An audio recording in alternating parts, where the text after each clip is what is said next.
ही सवय चांगली की वाईट काही कळणार. तर इकडे बघा माझ्या कपड्यांचा हाल काय झाला होता. 15 दिवसापासून विचार करत होते, आज व्यवस्थित ठेवेल, उद्या व्यवस्थित ठेवेल, पण मुहूर्त शेवटी आज निघाला.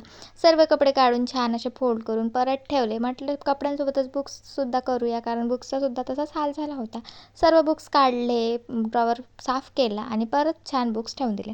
माझी ना एक सवय आहे, माझ्याकडे पैसे असले तर मी काय करते, ते बॅग, पॉकेट किंवा पर्समध्ये न ठेवता बुक्समध्ये ठेवते आणि इट्स कॉल्ड टॅलेंट. पण तो टॅलेंट सध्या बाजूला ठेवूया. तर म्हटलं बुक्स काढलेच आहेत तर चेक करूया पैसे मिळतात का? तर मी खरंच बुक चेक करायला बसले आणि मला खरंच पैसे मिळाले आणि एवढे पैसे मिळाले ज्यात माझ्या 2 कुर्त्या किंवा 1 ड्रेस तरी होईलच. आणि मी एवढी खुश झाली, जेव्हा असे पैसे मिळतात ना, नकळत पैसे मिळतात ना, तेव्हा एवढी खुशी होते. ही सवय चांगली की वाईट माहीत नाही, पण मी तर आता छान अशी Meeshoवरून कुर्ती ऑर्डर करणार किंवा ड्रेस ऑर्डर करणार आणि घरच्यांच्या शिव्या खाणार. कारण माझे घरचे म्हणतात, एवढा सारा कपड्यांचा ढिगारा पडून आहे, तरी शेवटी कुर्ती, ड्रेस ऑर्डर करतेच आणि मला शिव्या देतात. चला, बाय.